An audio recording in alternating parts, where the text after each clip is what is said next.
Hi, my name's Lisa and I live in this tiny 1969 vintage caravan, traveling all around the place and doing a little bit of saxophone busking on the side for a bit of extra income. Hey, it's travel day. Finally heading west even more, like going definitely into Outback territory today. So I'm kind of excited about that. Also a little bit nervous, but it's okay. It's going to be really hot, like 35 degrees out there. So I'm going to a place called Westmar Roadhouse. It's like an old outbacky pub that you can camp out the back of. They do have unpowered sites, but I noticed on Wiki Camps that they also have a powered site for $15 a night. And bearing in mind there's going to be 35 degrees and I do not handle like anything pretty much above 30, I think I might pay for the powered site there. Just check it out when I get there and see how I feel, and definitely see what the temperature is going to be like at night at hot. So I'm trying to get out of here as early as possible now.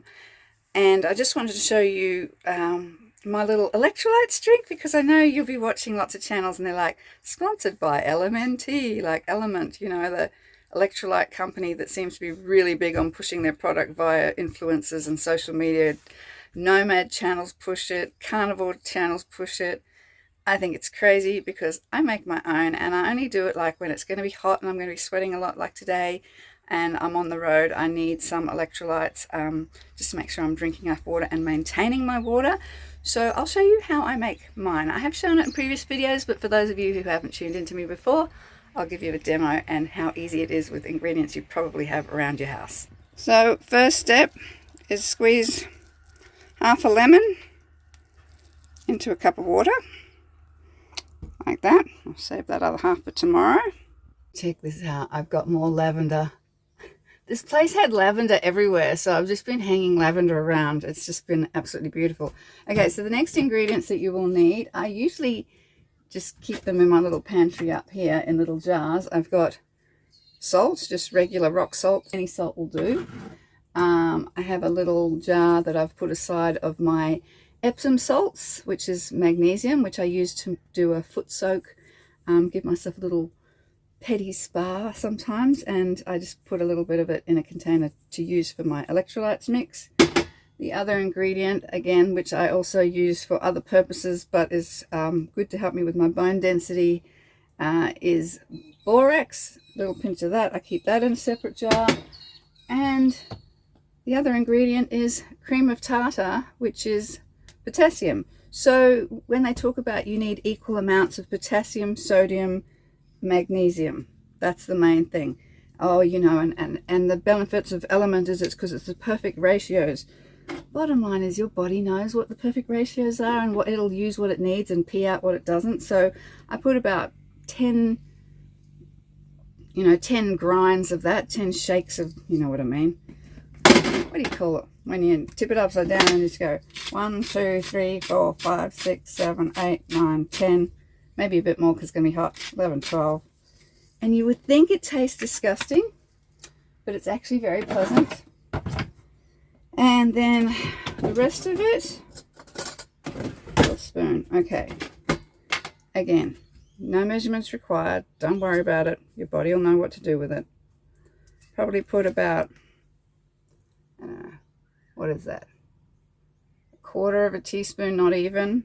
That's probably the biggest ingredient, is the potassium, the cream of tartar. Save that for next time. The magnesium, which is your Epsom salts, unless you're very constipated. And if you are constipated, add more of this and you'll have no problems the next day. I really only use, I'd say, I don't know, a very small, can you see that? A pinch, a couple of pinches of that. Like I said, if you're a bit clogged up, use a bit more. And the borax even less. So I'm kind of using the ingredients and reducing, so the, you know, kind of like they do on labels, right? The first ingredient will be what there's the most of. Did you know that? So if the first ingredient on your labels is sugar, run away. First ingredient, cream of tartar. That's the biggest amount. Oh, salt. And with this borax, just honestly, teeny tiny baby. I don't know. You're kind of getting reflections on the spoon, but it's a pinch. It's a pinch, tiny little pinch. You can mix a little bit of warm water in there just to dissolve it a little bit, just a teeny bit. Stir it up with a spoon. Pretty much you can tell when the crystals stop sounding crystally.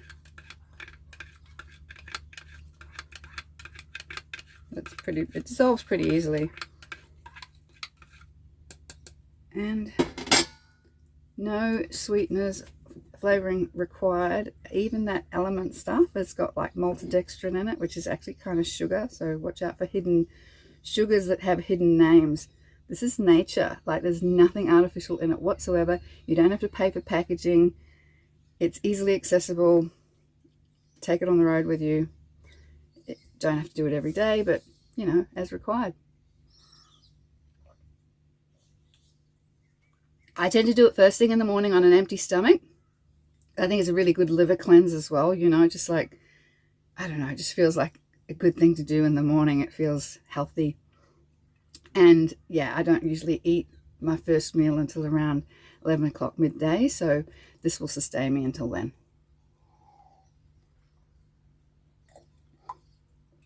Shake it round, make sure you get all the stuff at the bottom.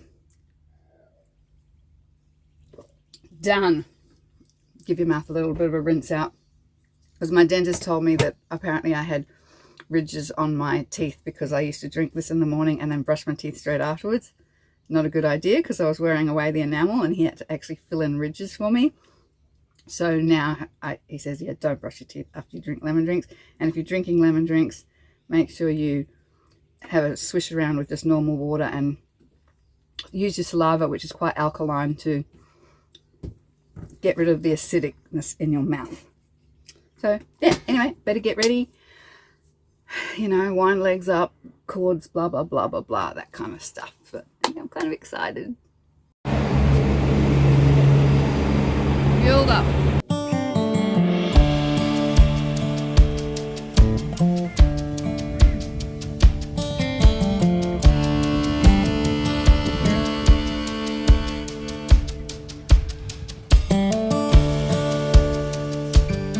Alright, I've just pulled in. It is hot. I was going to maybe pay the $15 for a powered site just so I could run the aircon. But actually, it's not too bad because there's no humidity, you know, it's dry. And we've got a shady spot here, so I think I'll be okay. I'm just going to show you how everything went with the far as the Bluetti DC charger, because I haven't done that before. So here's a demo. So as you know, Charlie put an Anderson plug into there, which comes through here by a 1 meter extension lead into an Anderson plug here. And the reason why we've done that is because when I'm not using this, so I can unplug this now, we've stopped. I'll just leave it there until we go again. So it's not draining on the battery while I'm stopped. You can switch it off with the switch in the engine, but it's just easy for me to unplug it. And then what that means is if I want to plug my solar panels in, I just plug this one out and the solar panel's straight in there. And that's running inside the drawbar. Which you can kind of see. Oh yeah, there it goes, and there it comes up through the floor there. It's kind of cool in here because I kept all the curtains drawn when I was traveling, and I think that's a really good thing to do. At the moment I've got, I'll show you what I've got going. Pixie has her special little rechargeable USB-C fan. It looks like it's moving slow when you video it, but it's actually going really, really fast. You can see her fur moving around in it because it gets her and she loves it. Oh, the Ring doorbell, put that away, we don't need that right now. There, she's loving that. And then I've got this fan just going for me, just to get air circulation around. Okay, so Bluetti lives up the front, so here the rest of the charger one comes in, so that's coming up through the floor from the drawbar. So when it comes from the car battery, it comes all the way into here. The power comes into here, which is the charging device, and then another plug has got it going up into the input point on the Bluetti, so powering the Bluetti. Now I've had running while I've been driving, I actually have the 2 fridges running at the moment because I stocked up on meat when I left Black Butt, they had nice vacuum sealed meat there, which has a long use by date, and I was like, I didn't know where butchers would be on the road or anything, and I'm going to be kind of a bit remote for a little while now, so I stocked up on like 2 weeks worth of food before I left. So I'm running the 12 volt King's fridge more as like a extra cold meat only kind of fridge at the moment, and then everything else is now back in the bar fridge. So I'm running 2 fridges, one on 12 volt, one on 240 volt, and I'll show you what it did. It was 99% when I left Black Butt this morning and plugged everything in, and we've been driving for, I don't know, about 4 hours, probably 300 kilometers with a stop in the middle for a wee break. And it's at 97, so it's pretty much maintained itself. Oh, and also I've got the fan plugged in here at the moment as well, my little fan, which actually doesn't use very much, surprisingly. So yeah, I'm pretty happy with that, and that's on the lowest setting. It's only got like 27 watts coming in from the charger one and the battery when I'm driving, which it's got nothing coming into it at the moment, so that'll just slowly drain down overnight. It'll be interesting to see what it's like in the morning, and then we'll see how much it pulls overnight with these two, and then I'll plug it back in and hit the road again tomorrow, and it'll charge it back up again by the time I get to the next place. The next place is going to also be off-grid as well, so we'll see how long I last running 2 fridges.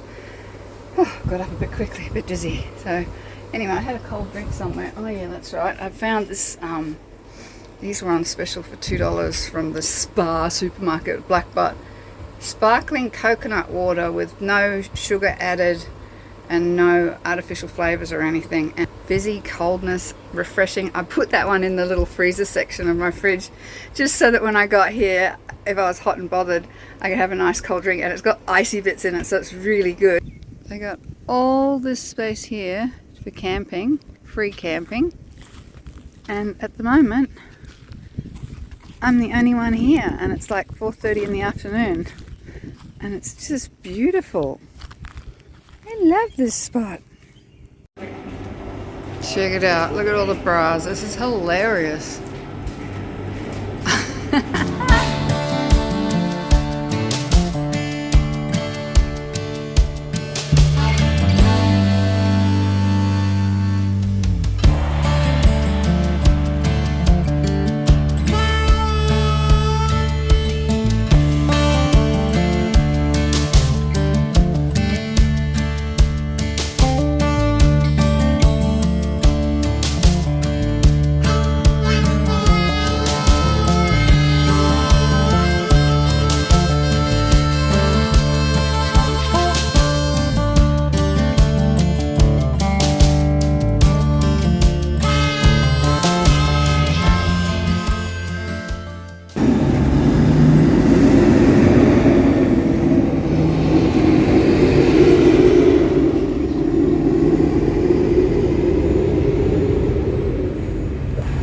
Road trains. I'm just sitting out here because it's the only place that gets phone reception during the day. There's no phone reception for internet down at camp. So if I sit here, it's sketchy. At night it's fine, but I guess everybody that stops here is using it. I don't know, it just doesn't work very well during the day. Anyway, watching the road trains. It's just road trains, that's all that comes in here. Okay, so I have kind of cheated. I know I said I was going to do the off-grid thing, and I had all good intentions, but Black Butt offered me $13 a night for a full powered site. I was like, yes please, because it's been hot. And then I rolled in here with all good intentions at Westmar Roadhouse to get ready to off-grid, and then I looked at the weather report and saw that it was going to be like 30, 35, and I was like, oh gosh. Anyway, so I decided, I'd kind of told myself, I'd give myself, if I was going to do the free camping option, they kind of expect you to buy a meal or a few drinks at the pub. And so I thought, well, I can do that. But anyway, I didn't have a meal at the pub, and instead I just paid for a powered site. So, which I'm kind of glad of. I had the whole place to myself, but There was no other caravans here last night, and there are quite a lot of tradies that use these kind of cabins behind here and the big road trains, because across the road, which is where I've just gone and had a shower, free hot showers over at the rest area. It's kind of like a truckies rest area, so it's got big pull-in bays for the big road train trucks, and they can stop in there and sleep and use the shower and toilet and stuff like that. So if we use the free camping here, and I asked them at the Roadhouse, you know, I'd read that on Wikicamps that there were showers and toilets. They said, yeah, use the ones across the road. So they don't want you using the ones in the actual pub itself, so unless you're eating and drinking in there, which is fair enough. So I just went over there and had a lovely hot shower for free, which was nice.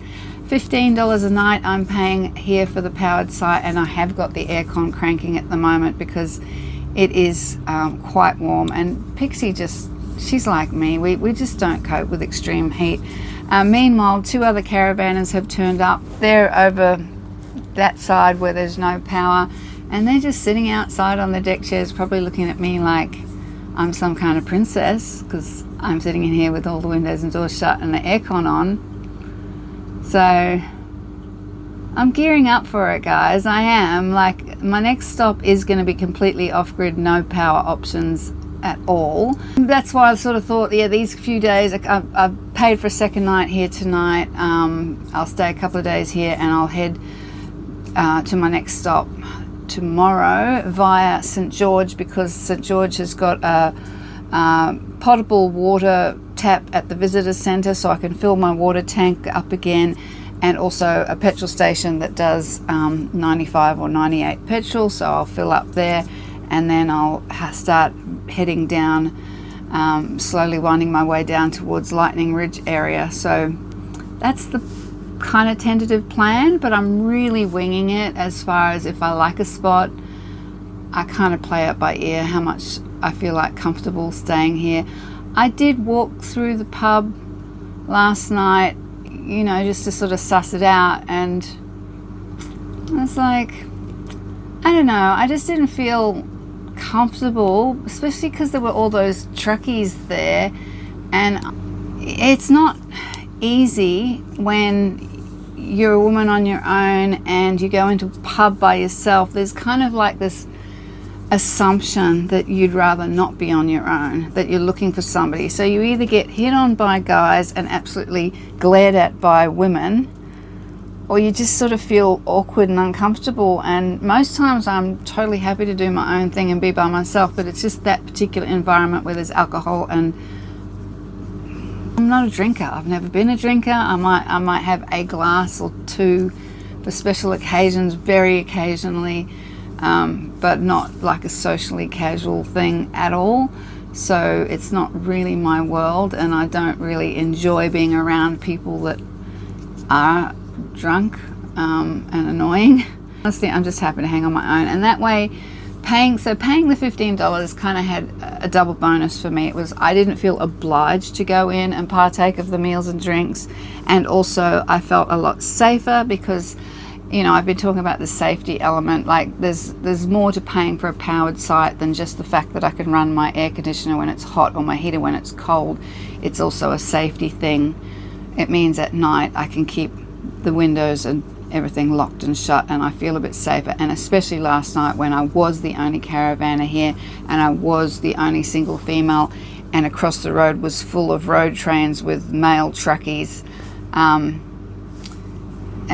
yeah, in the cabins behind me. And you know, I don't want to assume the worst of them or whatever. It's just, I don't know, it just made me feel a little bit safer to know that I was all closed up and locked in and safe. I'm really loving it here.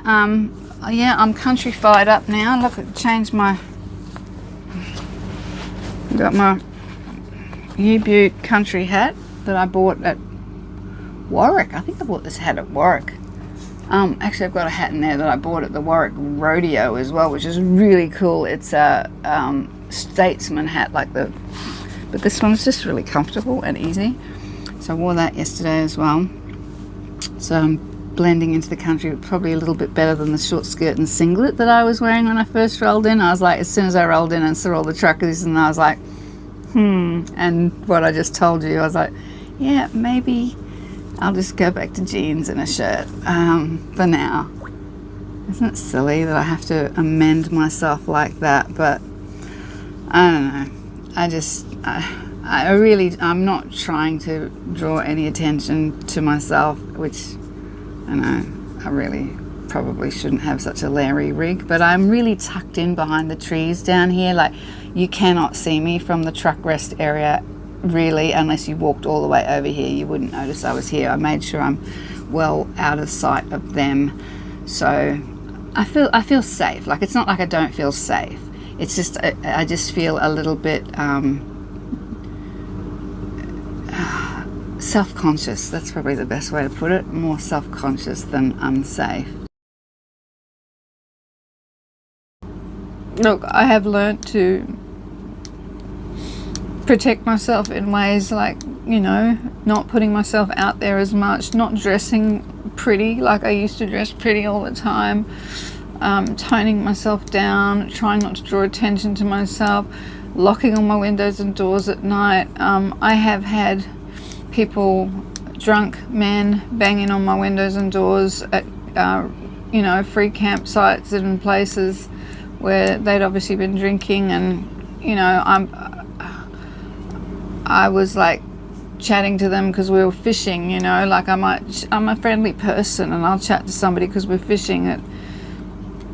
You know, they just make assumptions. I've had a guy follow me from one campsite. Like, I snuck out.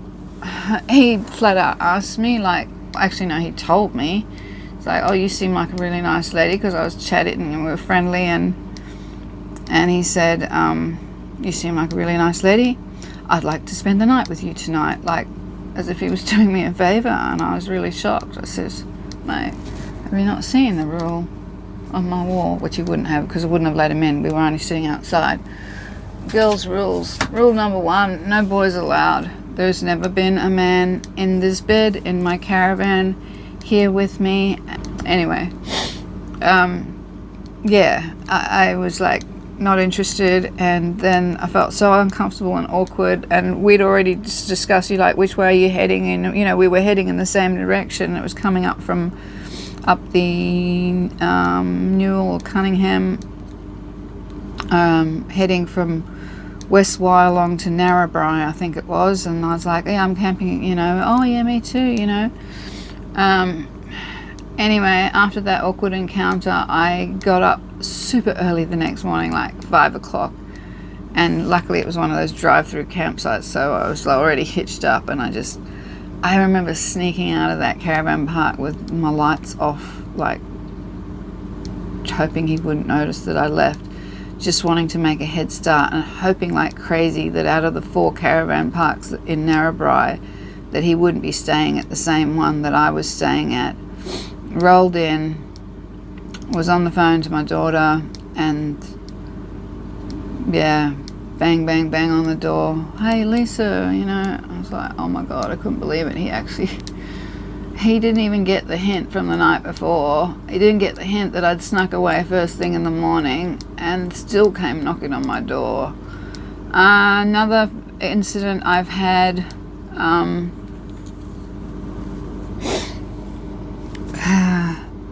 just sitting around a campfire, and you know, this bloke was like telling me that, you know, he'd rather not be single, and he'd like to have a travel companion, you know, and it'd be nice to share the experiences with somebody. And I was like, yeah, well, not me, you know, I'm quite happy on my own. I'm not looking for a relationship at all. And he said, oh yeah, but the route every now and then doesn't go astray, does it? You know, it was like, I am happy on the road. It has always been my happy place, and I'm happy being a gypsy girl. And I really want to explore